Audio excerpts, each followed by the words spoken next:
জীবনের শেষ কথা মুখ থেকে বেরোলো, আসসালাত আসসালাত ওয়া মা মালাকাত আইমানুকুম। আমার উম্মতেরা, জীবনের শেষ কথা তোমাদের জন্য রেখে গেলাম, নামাজ নামাজ নামাজ ছেড়ে দিও না।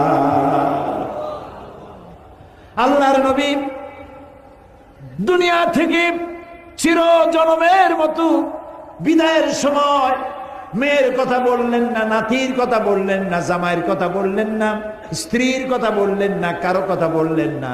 দুটি কথা বলেছেন, ও আমার উম্মতেরা, নামাজ নামাজ, সালাত সালাত। আর তোমাদের অধীনস্থ যারা কাজ করে খায়, কষ্ট করে, তাদের প্রতি তোমরা নির্যাতন করবে না, জুলুম করবে না, তাদের প্রতি ইনসাফ করবে, আর তোমরা নামাজ সঠিকভাবে আদায় করবে।